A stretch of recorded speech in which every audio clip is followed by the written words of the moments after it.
From the beginning of the Obama administration, we knew we wanted to reboot our relationship with Moscow. I coordinated Russia policy from the National Security Council, and Russia was one of the only other global powers, a crucial partner in world affairs. But the partnership had been badly strained by Vladimir Putin's move toward greater autocracy, NATO expansion, the revolutions in Georgia and Ukraine, the war in Iraq, and Russia's intervention in Georgia in 2008. President Barack Obama called this period dangerous drift. Michael McFaul, the director of the Freeman-Spogli Institute for International Studies and a Hoover Fellow at Stanford University, was the U.S. ambassador to Russia from 2012 to 2014. He is the author, most recently, of From Cold War to Hot Peace, from which this essay is adapted. Several months before Obama's inauguration, Dmitry Medvedev took over in the Kremlin, a change we believed might help us reset relations with Moscow. By June 2010, when Medvedev made his first visit to Washington, we were succeeding beyond our expectations. We'd signed a treaty to shrink our nuclear arsenals, jointly imposed tougher sanctions on Iran and added a supply route to Afghanistan through Russia, reducing our reliance on Pakistan. Soon we would help secure Russia's membership in the World Trade Organization. And in 2011, we even persuaded Medvedev to abstain on, rather than reject, UN votes authorizing force in Libya. No Soviet or Russian leader had ever acquiesced to Western military intervention in a sovereign country. U.S.-Russian relations were so much improved that, by the spring of 2011, I'd started to plan my return to Stanford. Job done. Obama had other ideas. We'd come so far in resetting relations with this historic enemy, he said.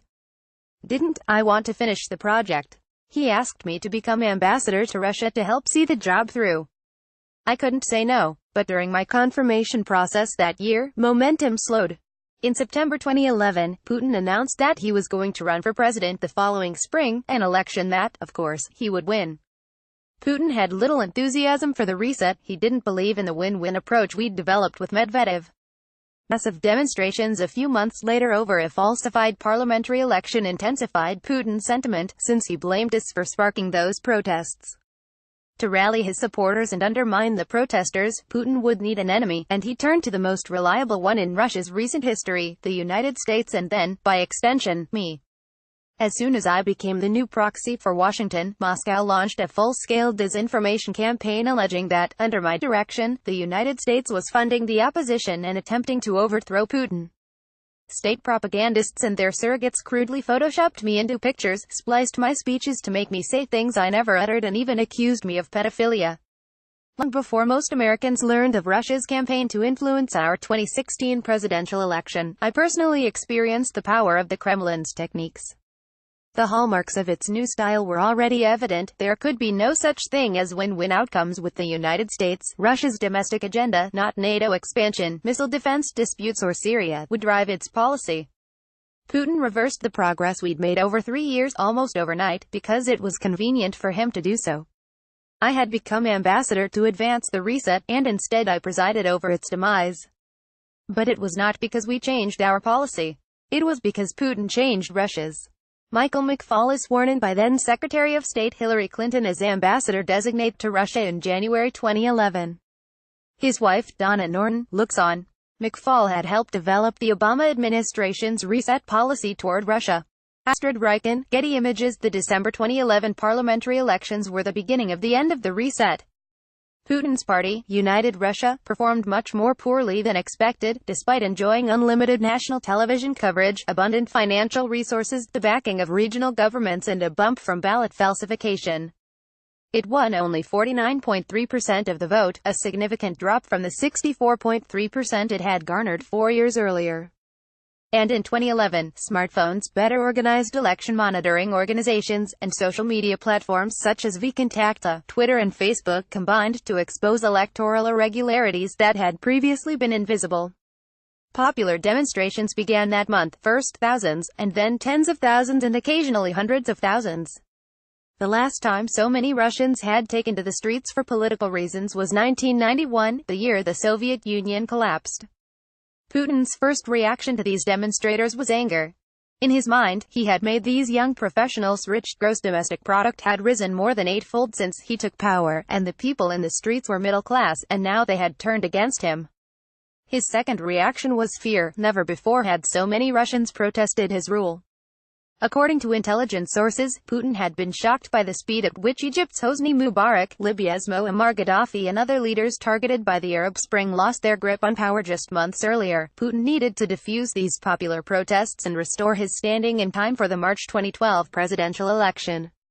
Rather than engage with his opponents and attempt to co-opt them, he chose to repress and discredit his critics. He portrayed opposition leaders as traitorous agents of the United States. Putin always had been paranoid about American efforts to undermine his government. Years before, he developed the view that the United States intended to foment a color revolution against his regime, just as we allegedly did in Serbia in 2000, Georgia in 2003 and Ukraine in 2004. In 2011, Putin also believed that we wanted Medvedev to stay on as president. An off-the-record quip by Vice President Joe Biden that quickly appeared in the Russian media during his visit to Moscow in March 2011, suggesting that Putin should not run for a third term, seemed to support that hypothesis. Even before the parliamentary vote, Putin began to develop the argument about American manipulation of Russia's internal politics. We know that representatives of some countries meet with those whom they pay money, so-called grants, and give them instructions and guidance for the work they need to do to influence the election campaign in our country, he said in November 2011. This was false, but American interference seemed very obvious to him. They try to shake us up so that we don't forget who is boss on our planet. The popular demonstrations a month later appeared to confirm his suspicions. Putin was particularly upset when then-Secretary of State Hillary Clinton criticized the parliamentary vote. He claimed that she'd set the tone for several of our actors inside our country. She gave the signal. They heard that signal, and with the support of the State Department of the U.S., they began active work. In an Oval Office meeting on Dec. 9 to discuss these developments, Obama asked whose idea it had been to increase funding for Golos, a Russian election monitoring organization Putin had criticized. Mine, I reported. When he asked who at the White House had cleared Clinton's tough statement, I answered, me. He supported what we had done but also urged the Russia team to remember the long game. We were going to have to deal with Putin for 5 more years, and we had a full agenda with Moscow. I understood my marching orders. As ambassador, I would not be attending any demonstrations in Moscow or taking sides with the opposition. I never did. McFaul, third from left, attends a May 2013 meeting at the Kremlin between Secretary of State John F. Kerry, second from left, and Russian President Vladimir Putin, third from right. Mikhail Klementiev, RIA Novosti, Pool, AFP, Getty Images. I landed in Russia just a few weeks after the December 2011 demonstrations began. A Moscow Times headline rightly declared, McFaul arrives to keep Reset alive. That most certainly was the mission that Obama sent me to Russia to pursue. But the Kremlin-loyal press described my assignment very differently. I was not Mr. Reset but an agent provocateur, a revolution specialist sent by Obama to orchestrate regime change. For the rest of my time in Russia as ambassador, I battled nearly every day to dispel that myth, and never really succeeded. I felt reasonably confident about my new job. Unlike most political appointees in other countries, or many career ambassadors at other posts, or even many of my employees at the embassy, this was not my first tour in the country. I'd first lived in Russia in 1983, had logged roughly 5 years in the USSR and Russia since then, and devoted a good chunk of my academic career to writing about Russian politics and US-Russia relations. I did not need to read briefing books on Pushkin, the Bolsheviks, privatization or Putin. I knew thousands of people in Russia, including top-level officials in the government, billionaires, Duma deputies, journalists and leading figures in the intelligentsia. I spoke Russian, which I hoped would impress the old hands at the embassy. And, maybe most important, I knew the Obama administration's Russia policy, a big leg up compared with many new ambassadors. I had helped to author it. Still, I was also an outsider, parachuting in to lead a team of State Department professionals as well as dozens from other departments and agencies. As ambassador, I would also be the de facto mayor of a small village in the embassy compound. Being Mr. Reset was not going to mean much to the personal trainers, hairdressers, electricians, barkeeps or Marines. Several hundred Russian employees now worked for me as well. They were going to judge me not by foreign policy outcomes, but by how quickly I could secure raises for them or get hot Russian food in the cafeteria. This last item, burgers versus borscht, triggered a giant debate in our embassy community, complete with petitions, protest marches and color ribbons. My new job demanded that I seek compromises both on missile defense and launch options, and many of those who worked on policy had done so for 30 years. They were rightly skeptical of a White House political appointee and professor with little experience conducting formal diplomacy. So I plotted a low-key first 100 days. Listening and learning seemed like the prudent way to start. I wanted to focus first on getting to know my new colleagues, learning the managerial side of the job and becoming a presence inside the compound. I would meet a few key Russian government officials but would save the big courtesy calls until after the Kremlin ceremony, scheduled for mid-February, when I would officially present my credentials to Medvedev. I planned to do a few personal interest, policy-free interviews, playing up my past experiences living in Russia and my love for Russian culture and history. My family and I arrived in Moscow on Jan. 14, 2012. Touring our palatial new residence, Spaso House, felt like visiting a museum. Black and white photos of previous Spaso House residents, including George Kennan, the author of America's Containment Strategy Toward the Soviet Union, and Averell Harriman, a former governor of New York, lined the walls. Images of Nixon, Kissinger, Brezhnev, Gromyko, Reagan, Bush, Gorbachev and Clinton testified to the incredible history of our new home. I eventually took down one photo of Joseph Stalin and presidential advisor Harry Hopkins from July 1941. Cooperation with Stalin during World War II was a part of our history, of course, but I didn't have to look at Stalin, or compel my guests to, every time we had tea in the library. But my plan for his slow, quiet start imploded when Deputy Secretary of State Bill Burns decided to visit on my third day. Bill did nothing slowly. He was one of my closest partners in the government and a thoughtful mentor. We had plotted most of the moves of the reset together. As a former ambassador to Russia, he'd shared with me much wisdom about how to approach my new assignment. But I knew he would try to squeeze in as many meetings as possible. As ambassador, it was my job to accompany him. When I reviewed Bill's itinerary, assembled by embassy staffers, one meeting stood out. On his second day, he would have roundtables with opposition leaders and civil society activists. Given the recent demonstrations, I expressed some anxiety about this, but my new staff reminded me that dual-track engagement was my policy. When Obama had come in 2009, he'd met with civil society and political opposition leaders at two different events. So my only suggestion was to add a Communist Party official to the group, which we did. To save time, the two meetings were held back-to-back at two townhouses in the embassy compound, rather than having Russian organizations host them. Both sessions lasted only an hour, giving everyone about 5 minutes to speak. Right after they ended, Burns departed for the airport.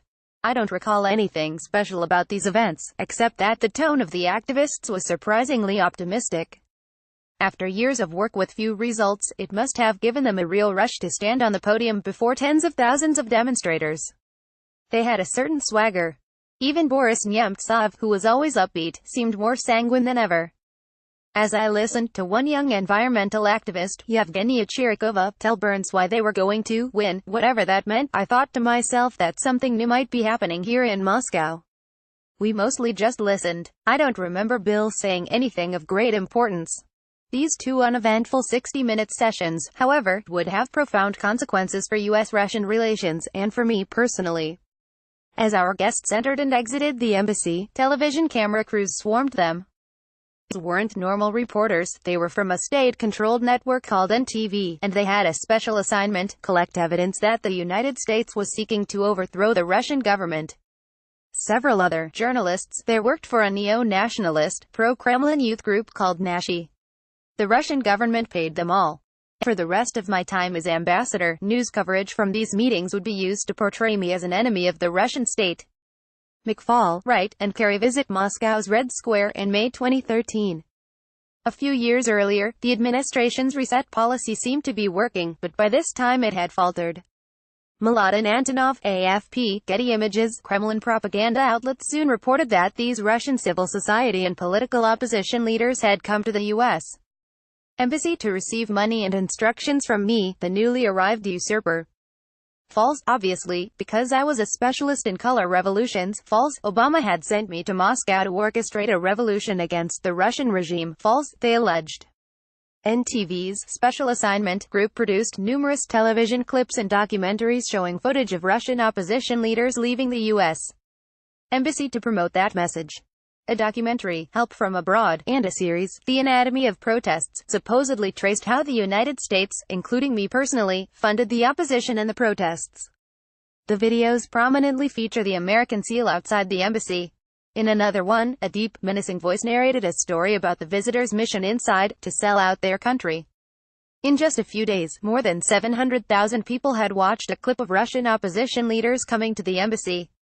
Some on my embassy team thought that the films made the Kremlin look bad and that we should not worry too much about long-lasting consequences. I disagreed. Putin's strategy was clear: depict opposition members as puppets of the West and rally his electoral base against these bourgeois intellectuals. He had an election to win in 2 months. The 2012 campaign was his toughest ever. He was down further in the polls than he had ever been. Judging by the detailed analysis of my biography and academic writings that Mikhail Leontiev presented on his television show on my second working day in Moscow as ambassador, this narrative about me had been planned well before my arrival. I'd known Misha, as I called him, 20 years earlier when he worked as a journalist for independent, liberal-leaning papers such as Nezavisimoye Gazeta and Segodnya. But like several others from that era, he had flipped. Privately, he still enjoyed his trips to America with his daughter, as he told me proudly when we bumped into each other at the Sochi Olympics one day. Professionally, he had evolved into the Kremlin's chief hatchetman, a talented polemicist whose popular television segment on Channel 1, Odnako, however, usually appeared during the evening news broadcast. Stylistically, Odnako was like 60 Minutes, but without fact-checkers. Leontiev gave the impression that he was uncovering some hidden truth for his viewers, revealing how things behind closed doors really worked. On January 17, 2012, he devoted his entire show to me. He told his viewers that I used to work for the National Democratic Institute, true, an organization with close ties to special intelligence services, false. During my last mission to Russia in 1990-91, I came to promote revolution against the Soviet regime, false. My new assignment was to do the same against the current Russian regime, false. He suggested that the Internet Führer, opposition leader Alexei Navalny, was a good friend of mine, false. We'd met once, in Washington. Despite my many years of living in Russia, and my lengthy portfolio of writings on Russia, Leontiev explained to his viewers that I was not an expert on Russia or US-Russia relations, but rather a specialist on revolutions. He compared me to the last non-career diplomat sent to Moscow, Bob Strauss, who had supposedly also come to the country to destabilize the regime. Strauss arrived in Moscow 2 weeks before the August 1991 coup began. Leontiev ended his show by citing another one of my works, Russia's Unfinished Revolution, and then asking provocatively, did Mr. Mikhail come to Russia to work on his specialization, that is, to finish the revolution? I was amazed by Leontiev's hit piece. As my embassy team explained, he would not have aired a segment of that nature about the new U.S. ambassador without instruction from senior Kremlin officials. That the piece suggested that leaders in the Kremlin were assigning a much higher probability to regime change than we were. We at the embassy were not the only ones taken aback by this new Kremlin line. Several of my old Russian acquaintances, including even some loyal to Putin and his government, told me that they too could not believe the venomous, paranoid tone of Leontiev's commentary. Some journalists even wrote about the significance of this message from the Kremlin. If someone needs proof that the reset epoch between Russia and the U.S. is over, Konstantin Vonnegut wrote in Kommersant, she should watch Odnako. He added, I can't remember such an attack on the head of a diplomatic mission, especially on the U.S. embassy, even during Soviet times. Mikhail, right, became a target of Russian anti-U.S. propaganda efforts soon after taking up his post in Moscow. AFP, Getty Images. As the attacks piled up, my first reaction was outrage. Most of the claims were untrue. I was not funding opposition organizations. The CIA was not running a covert operation to pay people to show up on the streets of Moscow. The Obama administration did not believe in promoting regime change. Ask our Republican critics. I wanted to shout. I also felt betrayed personally by being portrayed as an enemy of Russia. I loved Russia. I was not a Russophobe or a Cold Warrior. I was the architect of the reset. I was the White House advisor who had pushed for cooperation with the Kremlin when others were skeptical. Didn't they remember Obama's July 2009 speech, which I helped to write, in which he boldly declared that a strong and prosperous Russia was in the U.S. national interest? No U.S. president had ever said that before. Of course, I understood that Putin needed an enemy in order to rally his base before the March presidential election. The less educated, less urban and less wealthy you were, the more likely you were to support Putin. That segment of the electorate could be scared into fearing us. Upon arriving in Russia, I immediately became part of this campaign. I was the perfect poster boy for America. Some even criticized my blonde hair and smile as subversive. I took some comfort in knowing that the attacks were simply a political cudgel for Putin. Several Russians encouraged me to understand my fate along that line. Vladislav Surkov, one of the Kremlin's most important campaign specialists, explained that my arrival in January was perfect for Putin's re-election effort.